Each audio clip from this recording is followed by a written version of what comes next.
Hello, my name is Cindy Matalucci, and you're watching The Pulse, where we get the 411 on all the latest and greatest things to do in this amazing city, San Diego. From the newest bars and restaurants to the chicest boutiques, to the gyms and the trainers that are getting the people of this city buff 365 days a year, to the place you want to go to get your spa on. I'm exploring it all for you, and of course, having fun along the way.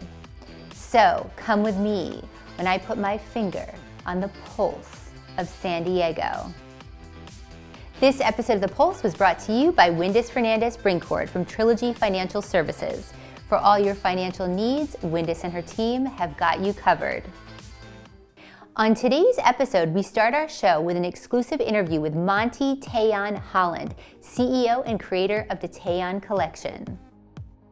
We then sit down in studio with Jacylyn Stokes, creator and founder of Belle Nue Wine, to discuss her path to winemaking and her 2020 rosé. We end our show with an exclusive interview with Abby Ross, author of the Poop Diaries. You know how much we love fashion at The Pulse. The Tayion Collection is a stylish collection of iconic men's suits, formal wear, and separates featuring bold colors, striking patterns, and trending silhouettes.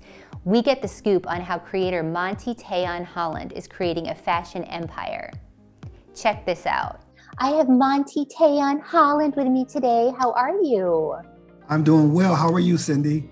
Oh my gosh, I'm so excited to have you. First of all, Detroit, Michigan-based, big box retail menswear, veteran Black-owned CEO and designer of the Tayion Collection. I'm already exhausted. I'm such a fan of you.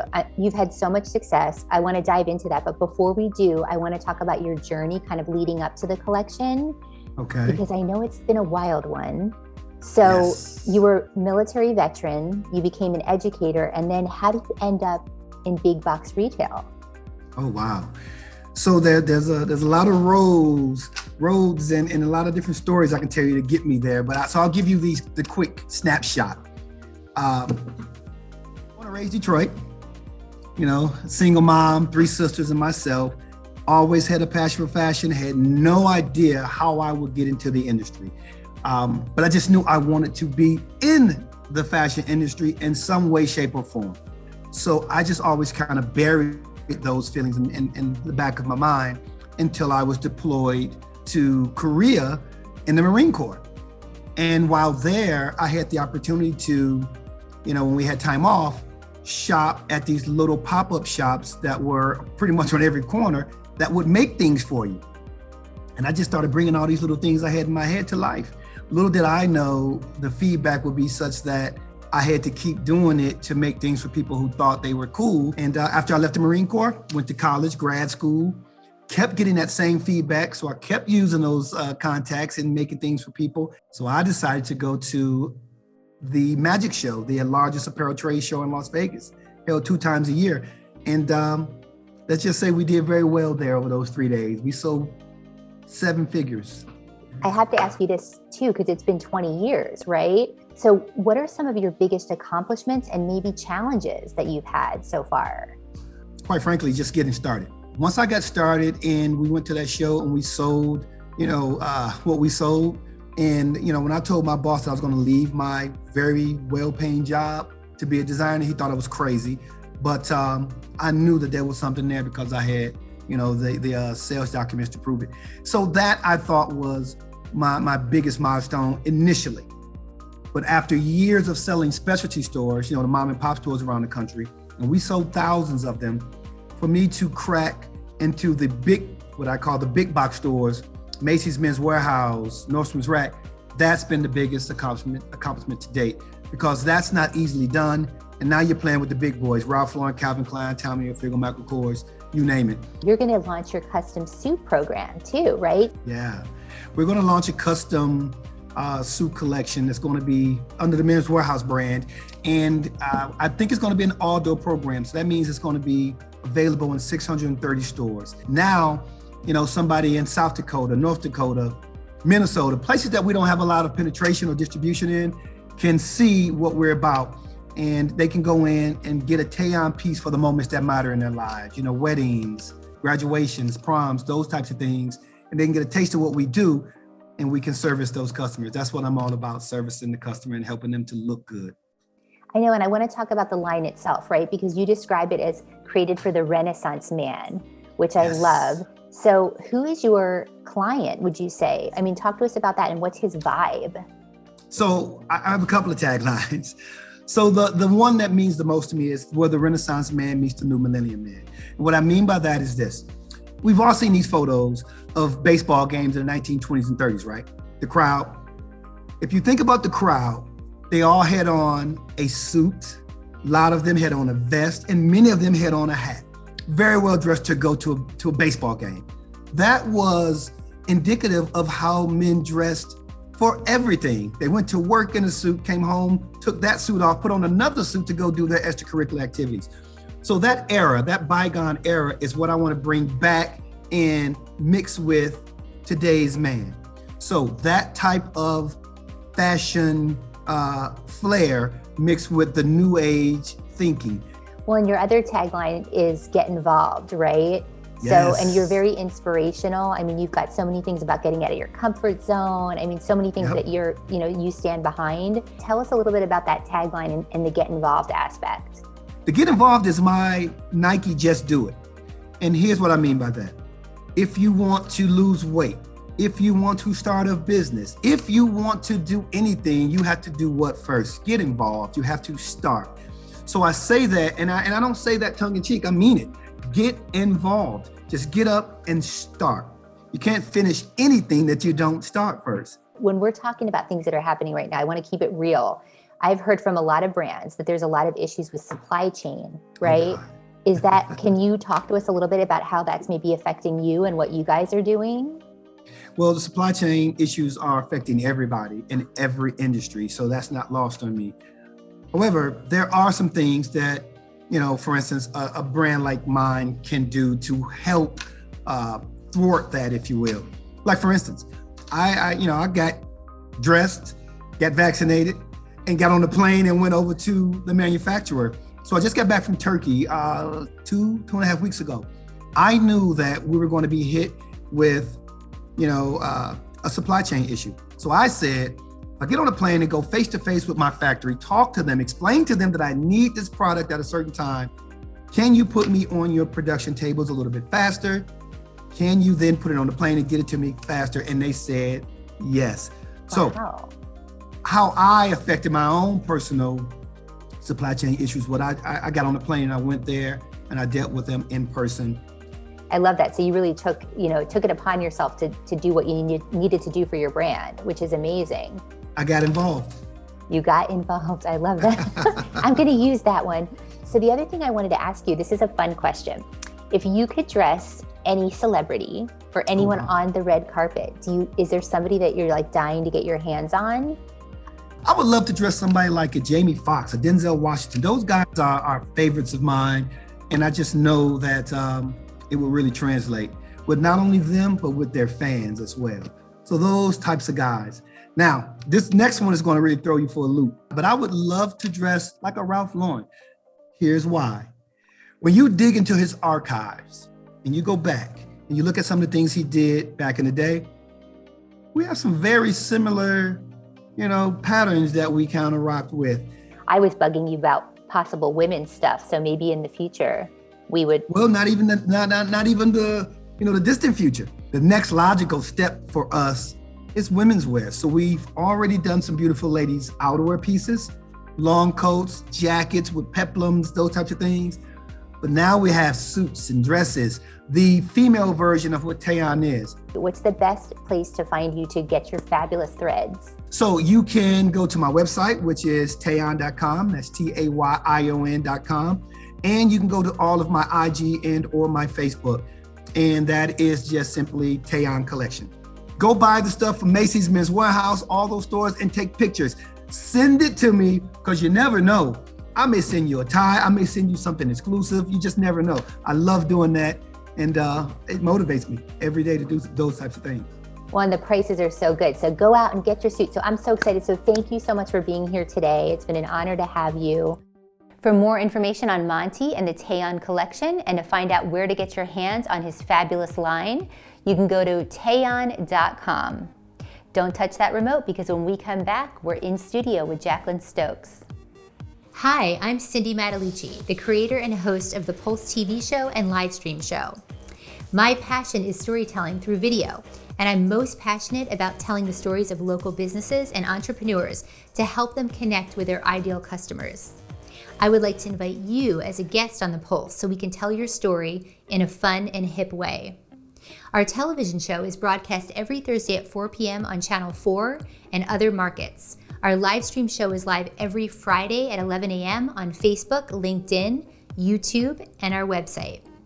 Just hit the button below to schedule a meeting and we can discuss the different ways the Pulse can help elevate your brand.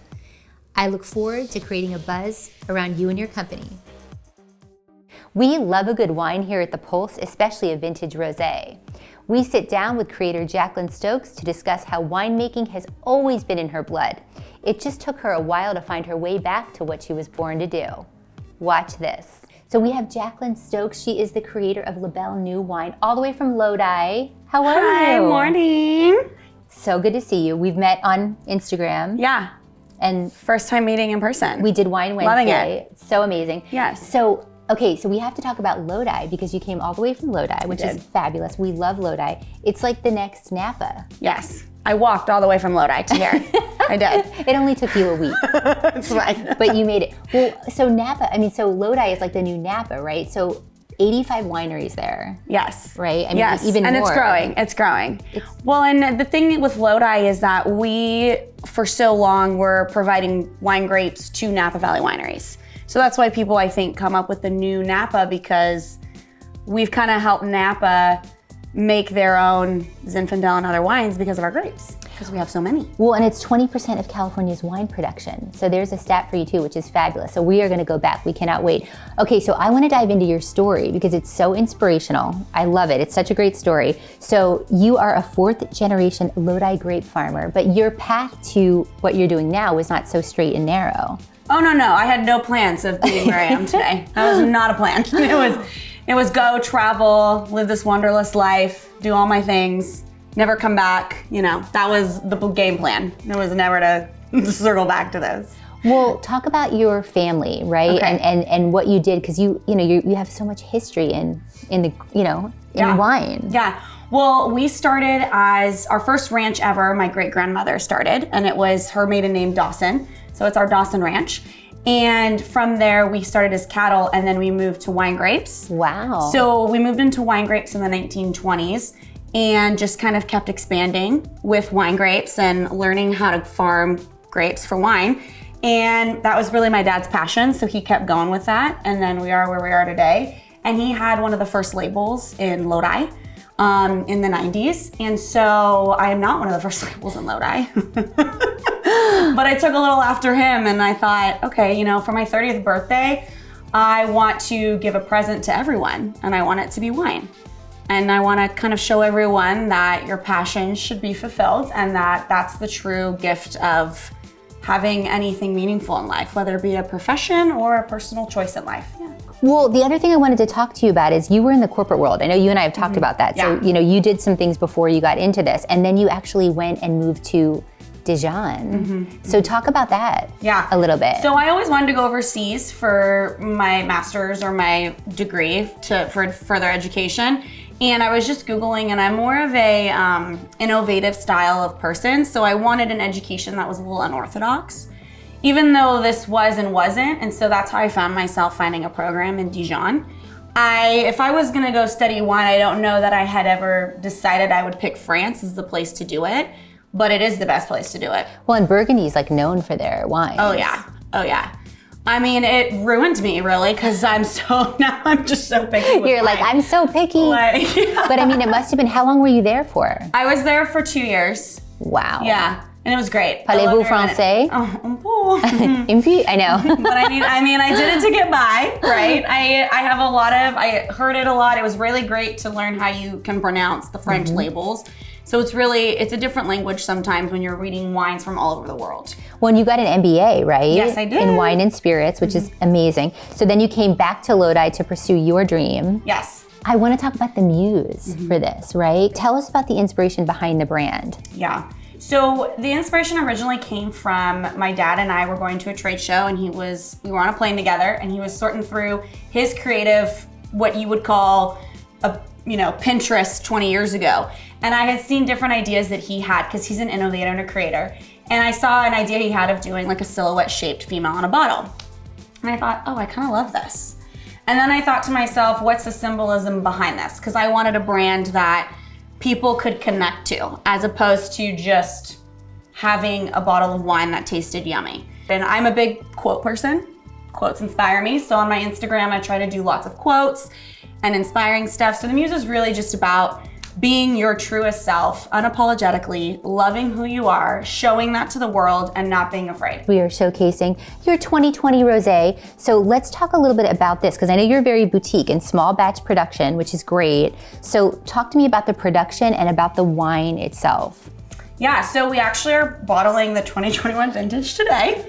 Yay, so exciting. So 2021 is coming out today. It will be bottled today. We bottled it today. It'll probably come out in the beginning of the year. Okay. And it's much lighter than this one, but the color's still beautiful. The blend is still the same varieties of grapes. Okay, and tell us about the blend. The blend, it's gonna be a Grenache, Syrah, Mourvedre, Carignan again. Okay. So it's just the total blend of each variety is a little different. So it's gonna, okay. Where in this vintage you get a little bit more floral and tarty in the beginning. Mm-hmm. Now in this vintage it's lighter. You're gonna get more rose if you get floral, and not so much tart.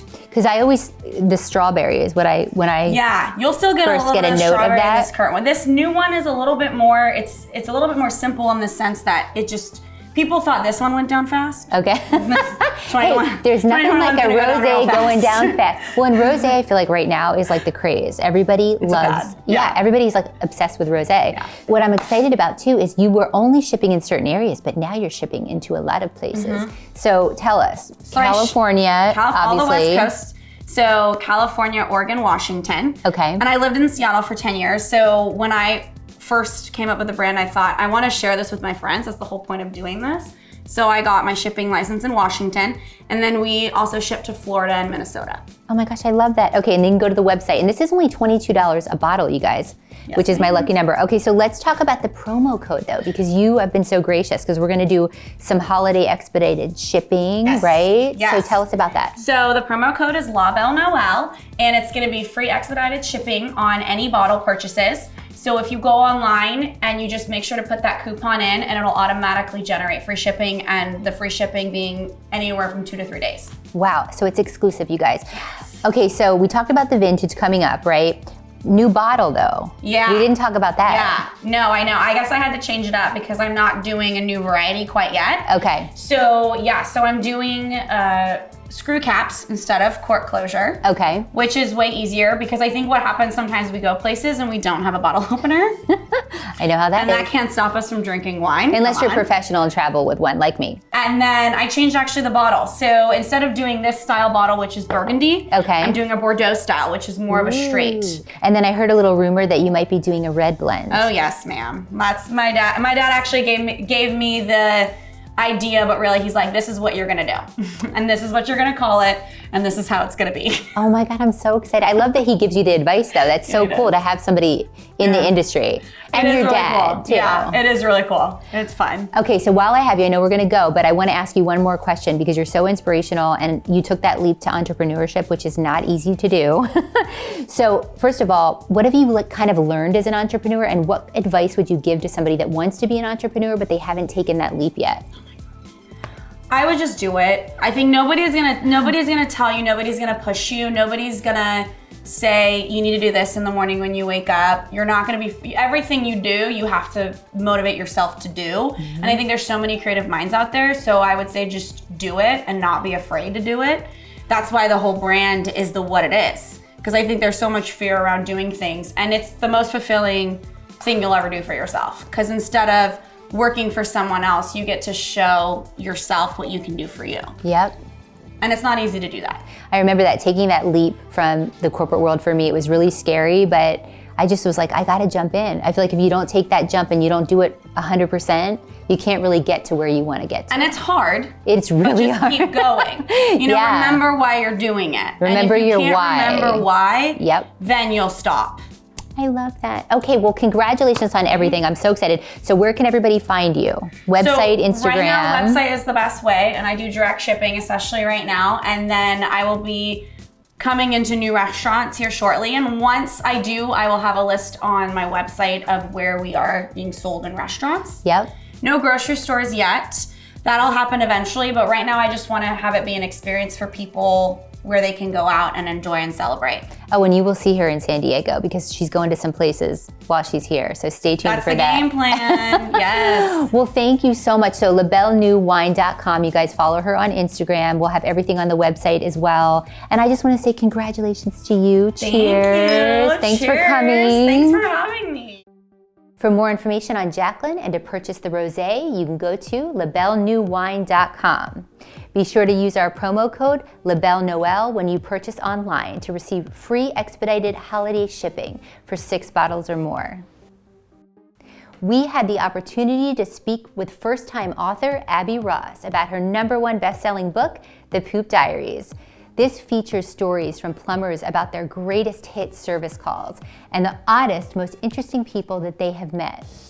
Watch this. I have Abby Ross, Highland Park, Chicago native, who just wrote her first book in 2020 called The Poop Diaries. How are you? Fine, thanks. How are you, Cindy? I'm so excited to have you today. First of all, I'm impressed because I know it's not easy to write a book. No, I never thought I'd write a book either. But Well, yeah. Inspiration can come from anywhere, I guess. Well, and that's what I wanted to talk to you about, your inspiration for this book, right? Because I guess your toilet got clogged, but you had inspiration. So can we talk about this? Yes, inspiration can come from a clogged toilet. So yes, it was Wednesday night in Chicago. We lived in the city at the time, and my toilet clogged, and I couldn't stand the idea of going to bed with a clogged toilet.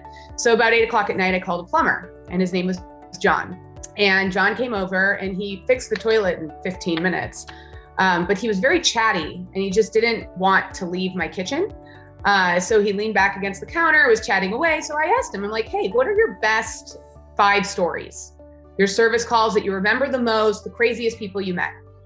And the stories were so hilarious that it just, boom, like hit me like that. I have to write a book about you. And that's how it all started. So I interviewed him first. I went out and found 9 more plumbers, 2 of them being women, by the way, and interviewed them. And that's how the Poop Diaries was born. How long did it take for you to put this together, this project? The whole thing, beginning to end, was 2 years. The writing part was probably a year. I'm a first-time author, so I've been writing my whole life. I used to be a news reporter on television for 6 years, so I did a lot of writing then. I worked in public relations, but I never really thought I'd write a book. And so I had to research the process also of writing a book. So once I was about halfway through, I looked up, okay, how do you pitch a publisher? How do you pitch an agent? And I learned about query letters, and I built a query letter, and I pitched probably over 100 agents and publishers combined.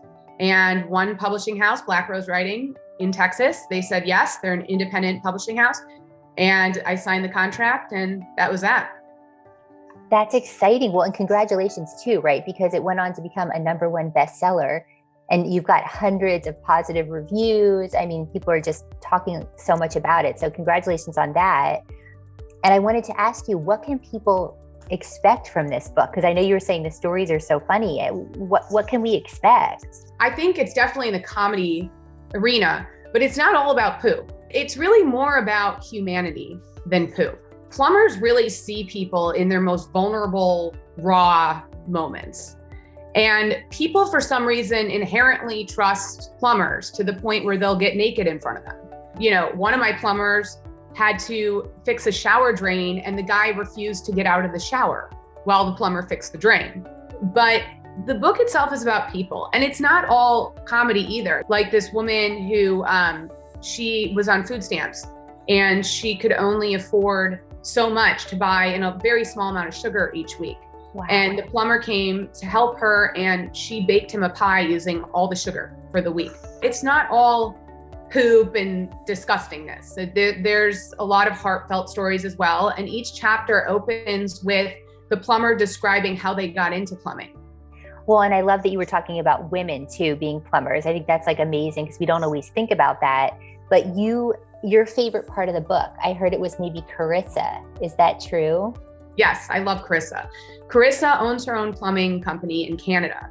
So yes, of course, and Carissa explains it in the book, she faces the typical, I'm a woman in a male-dominated industry. You know, people don't treat me as seriously as other men, but that's not even my favorite part. My favorite part is like the stories where she accidentally broke up a marriage because of what she found, and I don't want to give too much away, in a toilet, but you know, her boss, who was a male, immediately jumped to conclusions that like she was sleeping with the client or something because she's a woman, which did not happen at all. Her stories are just so strange, right? And they're stories that men would never ever have. So I have to ask you too, I know you have a full-time job, you're a mom. So I don't know how you balance it all. I have to ask you, how do you balance it all? And number two, are you planning to write another book? Balancing it all is tricky, but I'm the type of person that likes to have a lot of projects and be busy all the time.